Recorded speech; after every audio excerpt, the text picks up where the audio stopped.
I'd seen this one talked about. I'm pretty sure I saw Sarah May's talking about this one.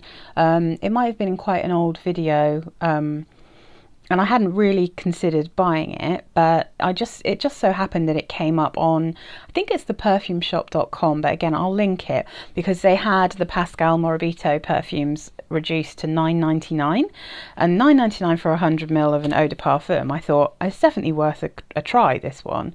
So this is the box it came in, perfectly nice box, and then this is the perfume bottle. Try to be quiet, taking it out of this squeaky box. Okay, so I think this is a super cute bottle. Let me just make sure that's in focus now. I've changed everything up. So this is Precieuse.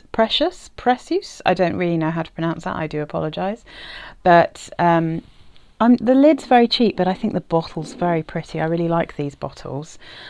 This is a fruity floral, but it's quite. This is really odd, this perfume, because I find it smells slightly unusual. I don't think it smells very expensive, and in its defence, it wasn't expensive, but it does have an unusual smell about it. I've got a deep dry down here, but it's kind of disappeared, so I will just give it a spray, and then I'll tell you the notes, and then I'll tell you how I feel about it, because it reminds me of something and I can't think what it is, but it's also like well, I think it reminds me of something because there's tuberose in it, but the other florals really change this, so it doesn't really smell like a straight up tuberose, you know. I'm trying to get my, can you just focus please? Okay, so the notes. Top notes: pear, rhubarb and mandarin orange. Middle notes: rose, tuberose and water lily. Base notes: musk and vanilla.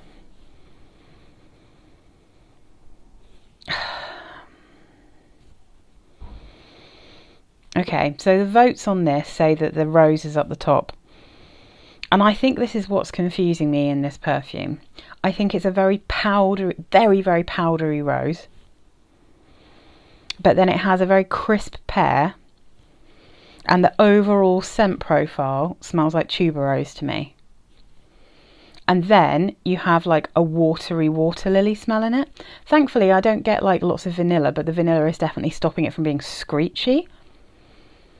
But I find this one personally on me a bit uncomfortable to wear. I find it a little bit too powdery.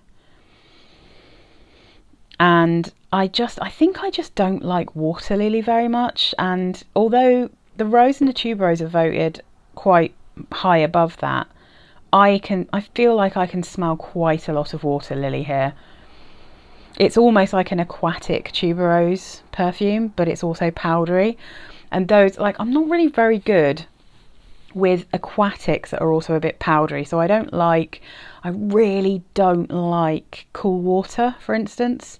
That really freaks me out, that perfume, because it's like aquatic, but I find it really like powdery and kind of a little bit like it's choking me. Like I just can't get into that one.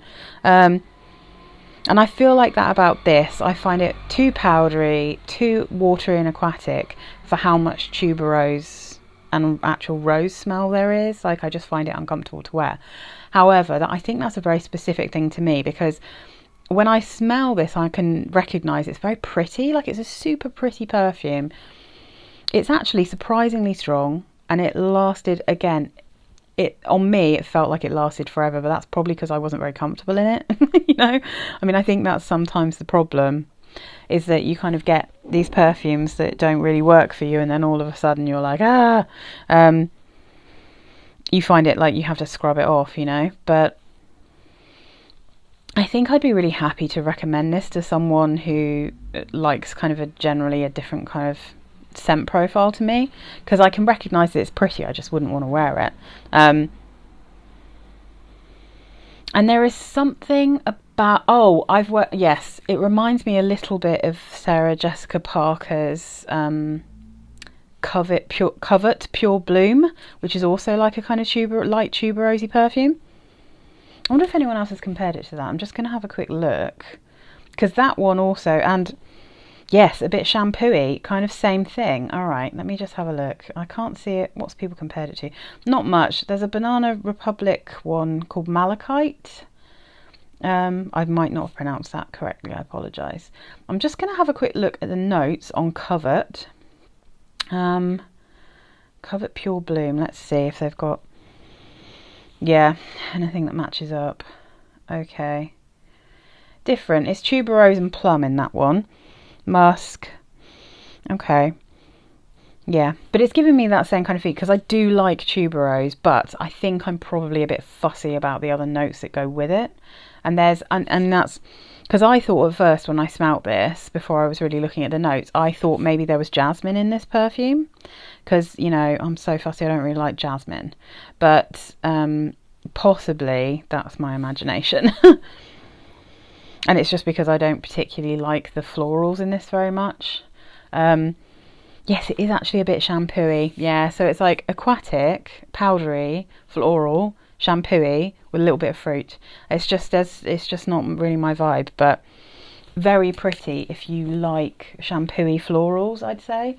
Like, it's definitely worth £10 if you like those kind of smells, especially if you like tuberose, because I mean, £9.99 for 100ml of what, like I said, is actually quite a strong perfume. So it's not like one that I hate, it's just one that I can't wear.